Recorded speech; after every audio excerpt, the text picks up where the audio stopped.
दुनिया इतनी तकसीम हो गई है कि इस्लामी दुनिया बिल्कुल नॉन एग्जिस्टेंट है। जो 57 ममालिक हैं उनको पता ही नहीं कि क्या करना क्या है।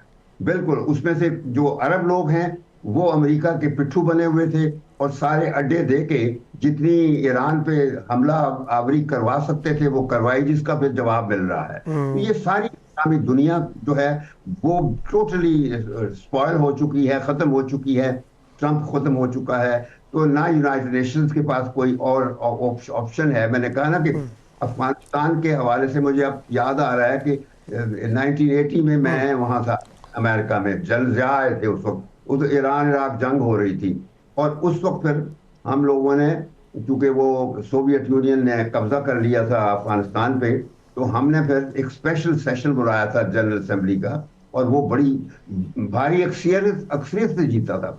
लेकिन आज जब मैंने अपने परमानेंट रिप्रेजेंटेटिव से न्यूयॉर्क में बात की, मैंने कहा क्यों नहीं बुलाते? वो कहते हैं जी कि क्योंकि कोई यूरोप बटा हुआ है या इस्लामी दुनिया बटी हुई है, वो जनरल असेंबली का जो लॉजिक होती है वो पैदा नहीं हो सकी। यानी यूनाइटेड नेशंस को टोटल बेबस बना दिया है, नॉन कॉन्सिक्वेंशियल है। खड़े साइलेंट ऑब्जर्वर के तौर पर यूनाइटेड नेशन खड़ी है, कुछ नहीं कर सकती। मेरा ख्याल है कि ईरान कंट्रोल बरकरार रख सकता है, उसकी पोजीशन वहाँ बड़ी स्ट्रांग है। और ये चीज़ थोड़ी सी समझने की जरूरत है। ईरान के पास बड़ा यूनिक मिलिट्री सिस्टम है जिसमें दो लैंड फोर्सेस हैं, दो एयर फोर्सेस हैं और दो नेवीज हैं। तो उनकी जो रेगुलर नेवी है जिसका नाम है अर्तिश नेवी, उसके पास बड़े प्लेटफॉर्म्स हैं, बड़े जहाज हैं, सबमरीन्स वगैरह हैं, उसके बेसिस वगैरह भी सारे पोर्ट्स हार्पर्स हैं। और ये जो ट्रंप साहब जिस नेवी की बात करते हैं कि मैंने 40-50 जहाज डिबो दिए हैं उसके, अव्वल तो ये बात कोई मुसद्दक़ा नहीं है, क्योंकि कहीं से भी इसकी तस्दीक नहीं हुई इंडिपेंडेंट जराए से। ना ईरान ने इसकी तरदीद की है ना तस्दीक की है, ये सिर्फ ट्रंप साहब का बयान है। तो अगर आप सोच लें कि ठीक है वो सही भी कह रहे हैं, तो ये वो जहाज हैं जो कि अर्तिश नेवी के हैं, जो कि एक रेगुलर नेवी है, जैसे कोई पाकिस्तान की नेवी होती है, किसी भी मुल्क की नेवी होती है। और इसका मुकाबला बिलाशुबा यूएस नेवी के साथ नहीं किया जा सकता, वो इसको नुकसान पहुंचा सकती है। जो इनकी दूसरी नेवी है पासदारा में इनकलाब की नेवी, वो एसिमेट्रिक वॉरफेयर पे काम करती है और पर्शियन गल्फ और स्ट्रेट ऑफ हॉर्मुज़ में डिप्लॉयड होती है, और ये उसका होम ग्राउंड है। उनके पास छोटी बोट्स हैं, स्पीड बोट्स, जिनके ऊपर रॉकेट लॉन्चर्स लगे हुए हैं। उनके पास कैमिकेज़े बोट्स हैं, रिमोट कंट्रोल बोट्स हैं। और उन्होंने अपनी ज्योग्राफी, जो कि बहुत ज़्यादा सपोर्ट प्रोवाइड करती है ईरान को पर्शियन गल्फ और स्ट्रेट ऑफ होर्मुज़ को डोमिनेट करने में, उस ज्योग्राफी को उन्होंने बड़ी अच्छी तरह से यूटिलाइज किया है। ना सिर्फ ये कि कोस्ट लाइन, बल्कि बहुत सारे आइलैंड्स पे उन्होंने अपने बेसिस बनाए हुए हैं जहाँ मिसाइल बैटरीज लगाई हुई हैं, और इन बोट्स को वहां पे स्टेशन किया हुआ है।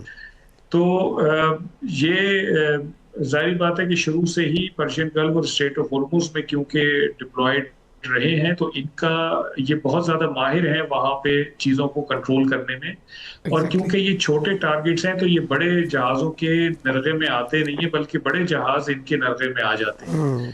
और जहां तक मिसाइल बैटरीज की बात है, तो मेरा नहीं ख्याल कि ईरानियन इतने बेवकूफ होंगे कि जहां उन्होंने मिसाइल बैटरीज लगाई हुई हैं और उन्हें पता है कि अमेरिकन उनके पीछे आएंगे, तो उन्होंने उनको वहीं रखा हुआ हो। ये मोबाइल मिसाइल बैटरीज होती हैं जो मूव होती रहती हैं। और जो स्टॉक पाइल भी होता है, वो भी वॉर के दौरान कोई भी मुल्क अपने जो पीस टाइम स्टॉक पाइल होता है उस या स्टोरेज होता है उसमें नहीं रखता। तो ये तो बड़ी नॉर्मल सी बात है। अब आप जाके उस पे बॉम्बिंग करते हैं और वो खाली हो, तो ठीक है, आपने मिसाइल स्टोरेज की जगह पे तो बॉम्बिंग की है, लेकिन मिसाइल तबाह हुए या नहीं हुए, that is a big question. Exactly. तो मैं ये समझता हूँ कि इस वक्त भी ईरान की बिल्कुल ये स्ट्रेंथ है और स्ट्रॉन्ग पोजीशन है कि वो स्ट्रेट ऑफ हॉर्मुज़ को कंट्रोल करके रख सकता है। इसीलिए प्रेसिडेंट ट्रंप की परेशानी बढ़ती जाती है। ट्रंप की स्टेटमेंट से जैसे पहले खान साहब ने कहा, कसी साहब ने कहा, वो आपको नजर आ रहा है कि ट्रंप की इस वक्त फिजिकल पोजीशन क्या है, उसकी मेंटल पोजीशन क्या है। इसलिए कि अपने उसके मुल्क के अंदर जो कुछ हो रहा है वो भी आप देख रहे हैं। अभी कल उनके जो नेशनल काउंटर टेररिज्म अथॉरिटी के जो चीफ थे, उन्होंने इस्तीफा दे दिया। उन्होंने, अगर आपने उनका लेटर पढ़ा हो, तो उन्होंने एक सेंटेंस शुरू में ही लिखा है, और उन्होंने कहा कि there is no rational for Iran war, there is no rational for us to fight Israel war. और ये ईरान के खिलाफ जो कुछ हो रहा है, ये मैं इससे बिल्कुल एग्री नहीं करता, और ये जो है किसी भी तरीके से अमेरिकन पॉलिसीज को टो नहीं करता। तो इसका मतलब ये है कि इतनी बड़ी नेशनल काउंटर टेररिज्म अथॉरिटी के अगर चीन के इस्तीफा देता है तो वो मैटर करता है, और उसकी चीजें भी मैटर करती है। जिसमें ट्रम्प साहब ने कहा कि वो तो चिकन आदमी है, छोड़ के चला गया। अब लगता ही है कि अगर तो ट्रम्प साहब इतने बोल्ड हैं और कहते हैं कि हमने ईरान की नेवी भी तबाह कर दी, फौज भी तबाह कर दी, पासदार भी तबाह कर दी है, तो भाई फिर जंग बस तो यार तो तुमने सारे ऑब्जेक्टिव तो अचीव कर लिए। लेकिन बात यह कि अगर उसके दावों में कोई हकीकत हो तो वो ये काम करे ना। वो सहारा लेता है रिटोरिक्स का। अब ये रिटोरिक्स यही है कि फलाने को मार दिया, फलाने को मार दिया, फलाने। अब उसके गिर्द जो खड़े हुए हैं 4-5 लोग, स्टीव वेटकॉफ और मार्को रूबियो और वो सेक्रेटरी ऑफ वॉर, वो सारे वो लोग हैं जो बुनियादी तौर पे क्रिश्चियन ज़ियोनिस्ट इवेंजेलिकल हैं। और वो जो एक चीज है वो मजहबी जनूनियत के अंदर जब आती है तो आप रैशनल से सोचना छोड़ देते हैं, फिर आप अपने मजहबी जज्बात है उसी को लेके आगे चल रहे होते हैं। क्योंकि अभी ट्रम्प की जो पेस्टर है वो भी आप हैरान होंगे कि वो पॉला वाइट, वो भी एक औरत है। यानी मजहब का इल्जाम जो वो हमको दिया करते थे वो खुद इस मजहबी जनूनियत के अंदर पड़े हुए और व्हाइट हाउस के अंदर पड़े हुए। अब वहां पे जब ये चीजें एग्जिस्ट कर रही हैं तो ईरान तो अपनी पॉलिसी बड़ी कैटेगोरिकली बता रहा है। और रिपोर्ट्स ये हैं कि कल शाम को ईरान में कोई स्पेशल असाइनमेंट फोर्सेस हैं, उन्होंने एक ऑपरेशन किया इजराइल के अंदर। और आपको पता होगा इजराइल का chief of defence chief of army lieutenant general Eyal Zamir, वो कल असैसिनेट हो गया है। वो किसी मिसाइल से टारगेट नहीं हुआ, ही हैज बीन असैसिनेटेड। इसका मतलब है कि और उसके साथ साथ जो कुछ उसकी अपना हिजबुल्ला और इराक मलेशिया कर रही है वो भी आपको पता है। तो इसका मतलब ये कि ईरान जरूर छोटा मुल्क है लेकिन उसका रिजॉल्व बड़ा है। और उसने जिस तरह इब्राहिम लिंकन को 3 फेजेस में अटैक किया है ना, कि पहले उन्होंने ड्रोन मारे, फिर मिसाइल मारे, फिर उन्होंने स्पीड बोट जो है वो छुपा के रखी हुई थी, उसके बाद वो उन स्पीड बोट को और सब मरीज को लेके आए हैं। तो इसका मतलब जब आप ये कहते हैं कि ईरान की रेजिस्टेंस क्या है, तो मैं इस ईरान ने टोटल इस जंग का जो मिलिट्री स्ट्रेटेजी से देखेंगे ना, तो ईरान ने इस जंग का पैटर्न चेंज कर दिया है। वो इस वक्त जो है वो कहते हैं एक अपना ऑफेंसिव एसिमेट्रिक एंड्योरेंस, वो इस वक्त उस फेज में है कि वो एसिमेट्रिक वॉरफेयर ऑफेंसिव तरीके से, क्योंकि एसिमेट्रिक वॉरफेयर आप डिफेंसिव तरीके से भी कर सकते हैं, लेकिन वो जो ऑफेंसिव एसिमेट्रिक एंड्योरेंस के अंदर गए हैं उसके अंदर उन्होंने उसके तमाम वो आदाब जो होते हैं इस किस्म की वॉर के, या आप अपना रीजन को सैचुरेट कर दें, आप मिसाइल सिटी को हार्डन करें, आप अपना इंटरनेशनल आइसोलेशन में दूसरे मुल्क को डालें, और उसके साथ साथ आप एनर्जी को वेपनाइज कर दें। तो उन्होंने ये 4 जो क्रेडेंशियल्स है ना अपना वॉरफेयर, वो उन्होंने हासिल कर लिए हैं।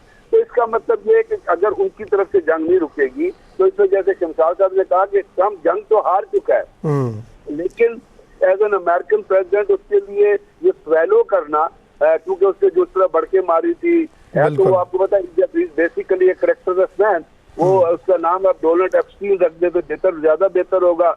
ट्रम्प निकाल ही दे दरमियान से, क्योंकि जो एप्स्टीन फाइल्स आ रही हैं और उसके अंदर जो उसका करेक्टर पोर्ट्रेट किया जा रहा है, उससे आप अंदाजा लगाइए कि क्या दुनिया उसकी बातों को बिलीव कर सकती है। इसीलिए ये जो अपना यूरोपियन यूनियन के जितने मुल्क हैं उन्होंने कहा कि हम we are not going to fight war.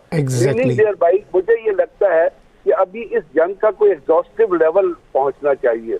अब क्या वो एग्जॉस्टिव लेवल जो है, वो एग्जॉशन जो होती है वो सिर्फ म्यूनिशन नहीं होती, वो आपके दिमाग में भी होती है। वो इसका वॉर का स्ट्रेस आपकी पॉलिसीज को भी मुतासर करता है। वॉर का स्ट्रेस इकोनॉमी को तो मुतासर कर ही रहा है पूरी दुनिया में, क्योंकि आपको पता है कि स्टेट ऑफ हॉर्मस से सिर्फ ऑयल ही नहीं गुजरता, पूरे का पूरा गल्फ जो है वो बाहर की चीजों पे, खाने की चीजों पर डिपेंडेंट है, और वो स्टेट ऑफ हॉर्मस से ही आती हैं। अगर बाबुल मंदब भी बंद हो गया और जैसे हौसीज ने कह दिया है कि हम बाबुल मंदब, तो मुझे ये लगता है कि इसके अंदर जब इस वक्त तक वो एग्जॉस्टिव लेवल नहीं आएगा उस वक्त तक मेरे, और वो ईरान के अमेरिका में तो आ चुका है, क्योंकि अमेरिका ने आपको पता है वो लॉकहीड मार्टिन के और रायसन के सीईओज को बुलाया था कि हम लॉकहीड रायसन वो है जो अपना टॉमाहॉक मिसाइल बनाती है, फिर आप फर्दर मिसाइल बनाए। उन्होंने कहा जी हम तो साल में 1000 मिसाइल बना सकते हैं, और इस दफा हमें 62 मिसाइल की सैंक्शन है। तो मीनिंग देयर बाई कि अमेरिका का भी जो मिनिशन जिसको वो बहुत बूस्ट करते थे वो भी डिप्लीट हो रहा है, और इसराइल के अंदर भी डिप्लीट हो रहा है। तो देखना ये है कि इसके अंदर कौन सा वो पॉइंट होता है, कौन जो ये बबल कब फटता है जब अमेरिका अनाउंस करेगा किसी ना किसी तरीके से किसी को डाल के कि हम इस वॉर को जो वो एंड करना चाहते हैं, अदरवाइज क्योंकि मॉडरेटर कोई ऑफर नहीं कर रहा, और चाइना और रशिया की एक पॉलिसी मुझे नजर आ रही है, वो एक सेइंग है कि never interfere when your enemy is making a mistake. Exactly terminology में ये कहा जाता है। तो इसलिए ईरान और चाइना और ईरान रूस भी जो है वो किसी मेडिएशन के लिए खुल के सामने नहीं आ रहे। बिल्कुल, आपका ये पॉइंट बड़ा वैलिड है।